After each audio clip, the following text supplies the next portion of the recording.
नमस्कार दोस्तों, आइए एक बार फिर से डिस्कस करते हैं डिटेल से बायोलॉजी के कुछ प्रीवियस ईयर क्वेश्चंस जो आने वाले Himachal Pradesh TGT medical commission के लिए बहुत ज़्यादा इम्पॉर्टेंट है।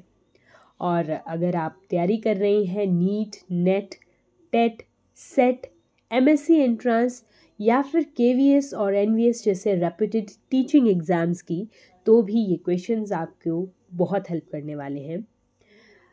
सेशन शुरू करने से पहले अगर आप इस चैनल पर नए हैं तो ज़रूर इस चैनल को सब्सक्राइब कर लीजिए, बेल आइकन का बटन दबा दीजिए ताकि जब भी कोई नया वीडियो अपलोड हो तो उसकी नोटिफिकेशन आप तक ज़रूर पहुंचे। इसके अलावा अगर आप पहले से जुड़े हुए हैं मेरे साथ तो इन वीडियोस को ज़रूर लाइक करें और उन लोगों तक शेयर करें जिनके लिए ये वीडियोस आने वाले टाइम में बहुत ज़्यादा फ़ायदेमंद साबित हो सकती है। चलिए शुरू करते हैं आज का सेशन। आज के कुछ क्वेश्चंस हम करने वाले हैं वो है जिम्नोस्पर्म से। पहला क्वेश्चन देखते हैं, what are commonly not found in gymnosperms. तो जिम्नोस्पर्म्स में ऐसी कौन सी चीज़ है जो कॉमनली फाउंड नहीं होती है। तो जिम्नोस्पर्म्स को अगर हम ब्रॉडली देखें, जो हमारे जहन में एक इमेज बनती है वो बनती है चील के पेड़ों की, देवदार के पेड़ों की।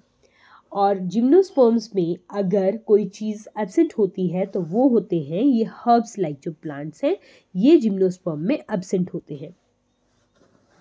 हालांकि जो जिम्नोस्पर्म का सबसे छोटा जिम्नोस्पर्म है जिसको हम कहते हैं जामिया पिग्मिया,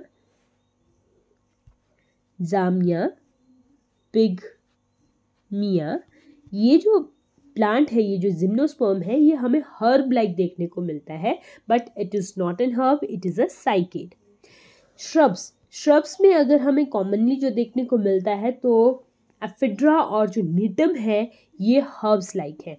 और ट्रीज़ में तो जितने भी कॉनिफर्स हैं और भी बहुत सारे प्लांट्स वो हमें जिम्नोस्पर्म में इन द फॉर्म ऑफ ट्रीज़ देखने को मिलते हैं। और क्लाइंबर्स में अगर कोई प्लांट है जिसको हम जिम्नोस्पर्म कंसीडर करते हैं, क्लाइंबर कंसीडर करते हैं, तो वो नीटेल्स फैमिली से आता है, नीटम यूला। इसको हम कहते हैं नीटम यूला, GNETUMULA। ये जो नीटम यूला है ये एक वुडी क्लाइंबर है। और नीटम यानी नीटेल्स जो फैमिली है, इसके जो मेंबर्स हैं इसको हम कनेक्टिंग लिंक मानते हैं बिटवीन जिम्नोस्पर्म्स एंड एंजियोस्पर्म्स। तो Gnetum ula is only woody climber. I hope बहुत सारे क्वेश्चंस यहाँ से आपके सॉल्व हो जाएंगे। नेक्स्ट क्वेश्चन देखते हैं, the term megasporophyll of gymnosperms refer to. अब जो हम जिम्नोस्पर्म में मेगास्पोरोफिल टर्म यूज करते हैं, ये किसके लिए यूज करते हैं। तो लीव्स तो देखो, जिम्नोस्पर्म्स की जो लीव्स होती हैं वो तो लीव्स ही होती हैं। जो जिम्नोस्पर्म का कार्पल होता है, वो जो कार्पल हम जिसे कह रहे हैं, जो एंजियोस्पर्म में कार्पल्स होते हैं वो जिम्नोस्पर्म्स में क्या कहलाते हैं, मेगास्पोरोफिल कहलाते हैं।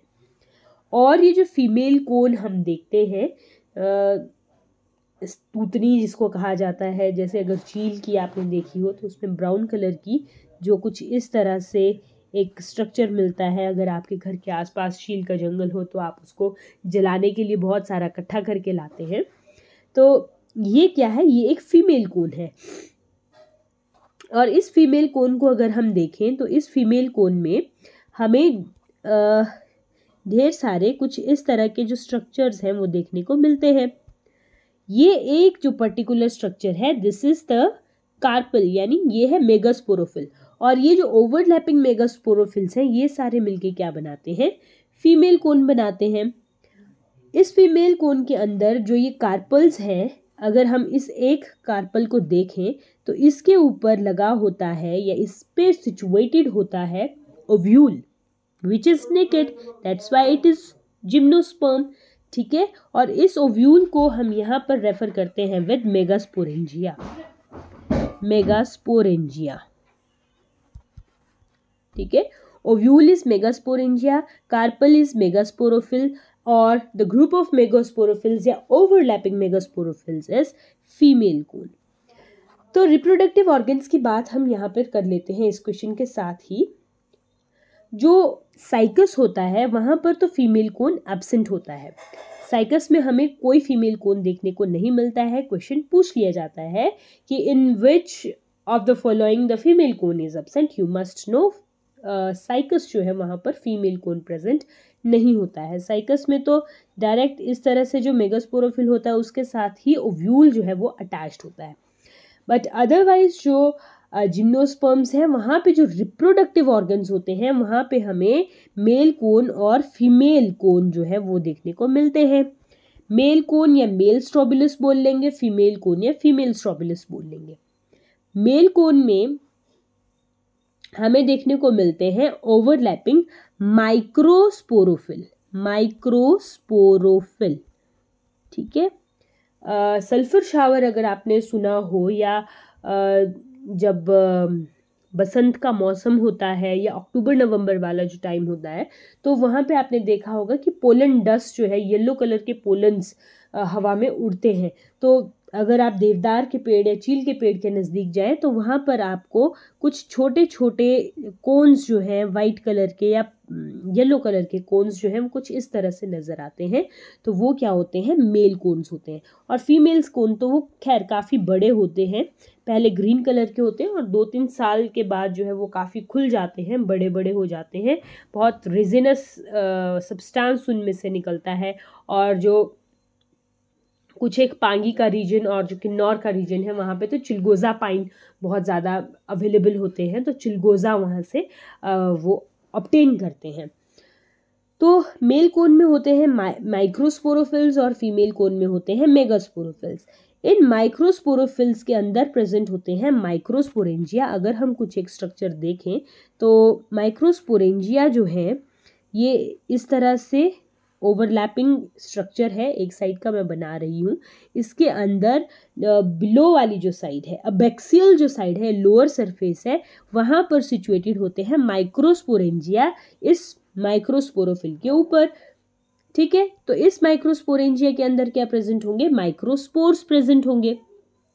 दूसरी तरफ अगर हम फीमेल कोन को देखें तो फीमेल कोन में हमें क्या देखने को मिलेगा, हमें यहाँ पर देखने को मिलेंगे मेगास्पोरेंजिया। और मेगास्पोरेंजिया की जो अडेक्सियल साइड है यानी जो अपर साइड है वहाँ पर हमें ओव्यूल देखने को मिलता है which is again naked, but यहाँ पर हमें इंटेग्यूमेंट्स जो हैं वो देखने को यहाँ पर मिल जाते हैं। तो जो मेल कोन है वहाँ पर अबैक्सियल साइड ऑफ माइक्रोस्पोरेंजिया और जो फीमेल कोन है वहाँ अडेक्सियल साइड ऑफ मेगास्पोरेंजिया हमें क्या है देखने को मिलते हैं। ये ओव्यूल यहाँ पर हमें देखने को मिलते हैं माइक्रोस्पोरेंजिया और यहाँ पर देखने को मिलते हैं मेगास्पोरेंजिया या ओव्यूल, ठीक है। तो ये मेल और ये फीमेल कोन की बात यहाँ पर थोड़ी सी। नेक्स्ट क्वेश्चन देखते हैं।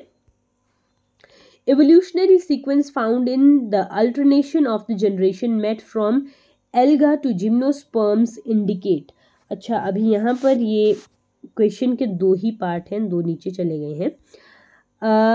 सिंपल सी बात है कि जो हम एवोल्यूशनरी सीक्वेंस देख रहे हैं अल्टरनेशन ऑफ जनरेशन से right from the alga to gymnosperm, उसमें हम क्या देख रहे हैं, क्या हम देखते हैं ग्रेजुअल इलेबोरेशन ऑफ स्पोरोफाइट या हम देखते हैं ग्रेजुअल इलेबोरेशन ऑफ गेमिटोफाइट की गेमिटोफाइट जो है वो इलेबोरेट होता जा रहा है, या फर्स्ट क्वेश्चन में जैसे फर्स्ट ऑप्शन में बता रहे हैं ग्रेजुअल इलेबोरेशन स्पोरोफाइट की हो रही है, या फिर नेक्स्ट ऑप्शन देखते हैं ग्रेजुअल एलिमिनेशन ऑफ स्पोरोफाइट की जो स्पोरोफाइट है वो एलिमिनेट हो जाता है, या फिर ऐसा हो रहा है कि बोथ गेमिटोफाइट और जो स्पोरोफाइट है उसकी रिडक्शन हो रही है। तो इन चारों में से क्या हो रहा है, देखो गैमेटोफाइटिक जनरेशन जो है वो हमें एल्गी में देखने को मिलती है, ब्रायोफाइट्स में भी देखने को मिलती है। फंजाई को हम बिल्कुल अलग कर लेते हैं, that is from kingdom mycota, उसको अलग कर देते हैं। अदरवाइज एल्गी और फंजाई जो ब्रायोफाइट है वहाँ पर हमें गैमेटोफिटिक जनरेशन जो है वो मेजर रूप में देखने को मिलती है, मेजर फॉर्म में देखने को मिलती है, ठीक है। वहाँ पे थैलॉइड बॉडी ऑर्गेनाइजेशन हमें देखने को मिलती है। फिर हम आगे टेरिडोफाइट, जिम्नोस्पर्म्स और एंजियोस्पर्म्स में चले जाते हैं तो वहाँ पे हमें स्पोरोफिटिक जनरेशन देखने को मिलती है। तो यहाँ पर क्या हो रहा है कि रिडक्शन तो नहीं हो रही है, बोथ गैमेटोफाइट और स्पोरोफाइट की रिडक्शन तो नहीं हो रही है, स्पोरोफाइट की एलिमिनेशन भी नहीं हो रही है। स्पोरोफाइट तो रहता ही रहता है हर स्टेज पे, ठीक है, हर एल्गा में भी और जिम्नोस्पर्म्स तक कहीं ना कहीं स्पोरोफिटिक जनरेशन तो रहती ही रहती है।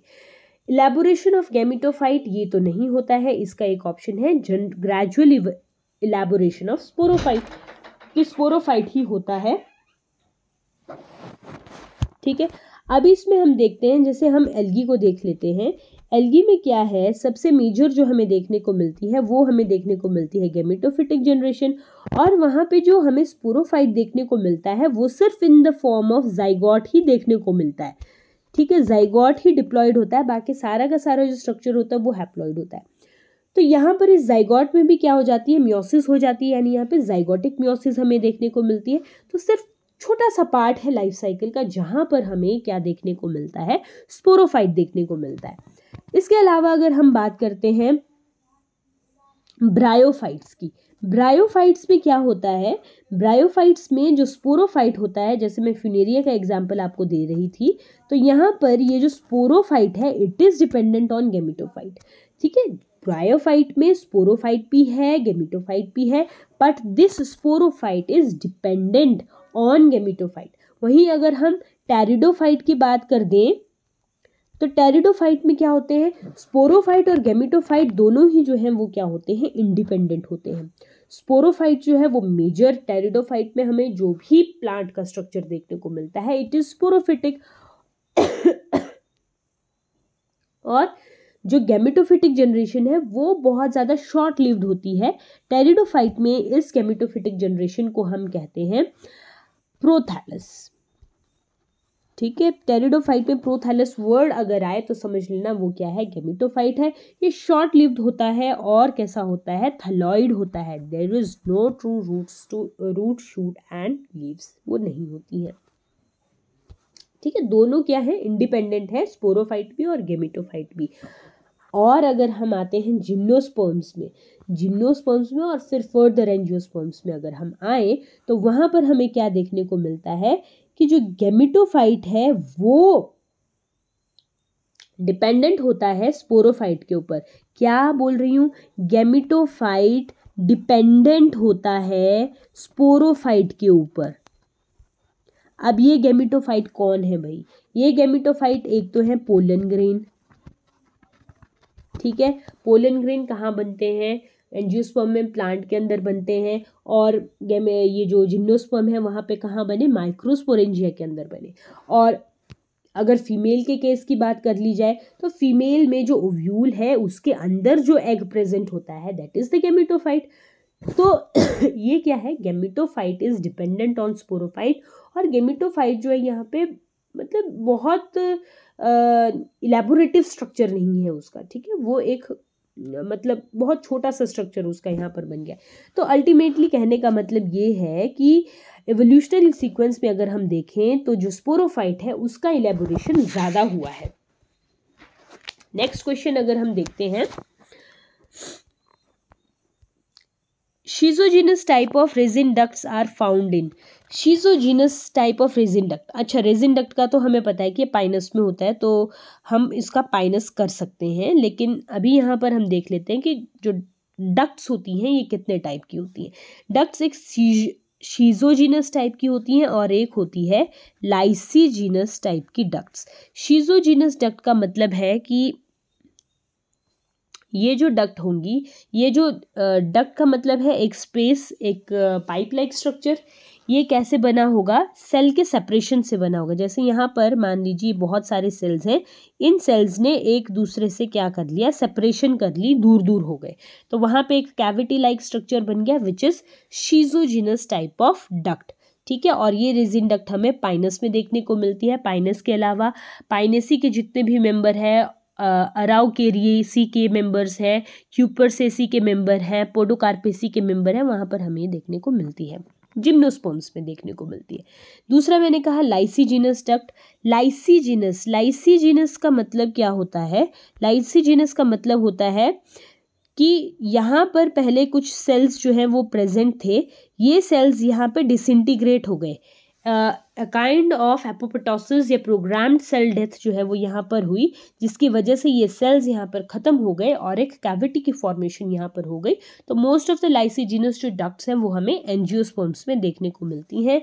सो शिजोजिनस टाइप ऑफ रेजिन डक्ट्स जो हैं वो हमें यहाँ पर पाइनस में देखने को मिलती है।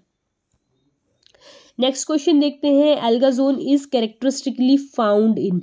तो जो एल्गाजोन होता है वो हमें देखने को मिलता है root of coralloid root of Cycas में।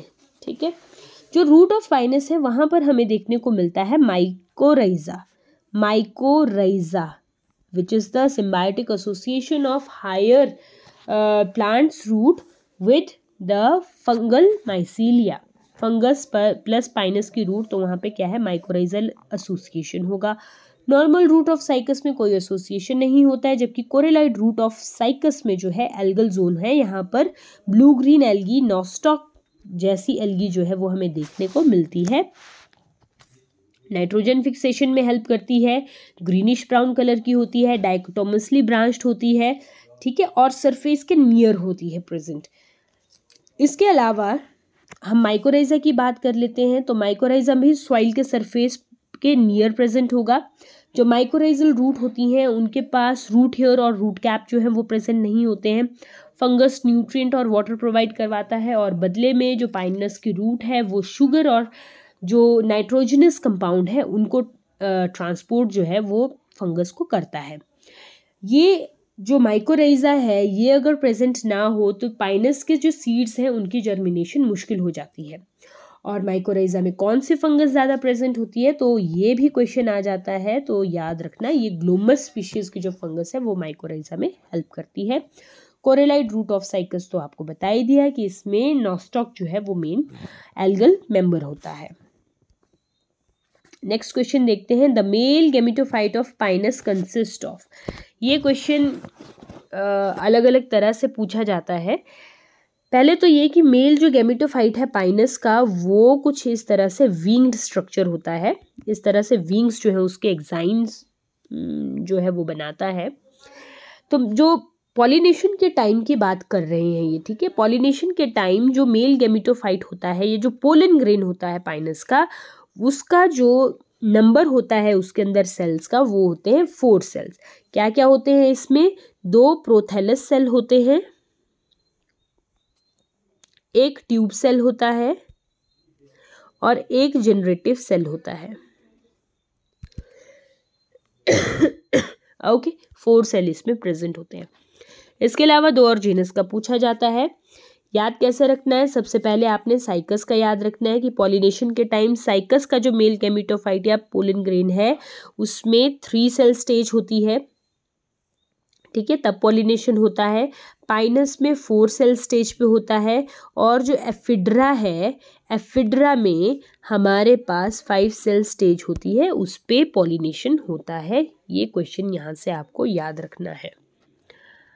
ये हो गए यहाँ से क्वेश्चन। आई होप आज के लिए इतने क्वेश्चन बहुत हैं। मिलते हैं आपसे नेक्स्ट वीडियो में, तब तक के लिए नमस्कार।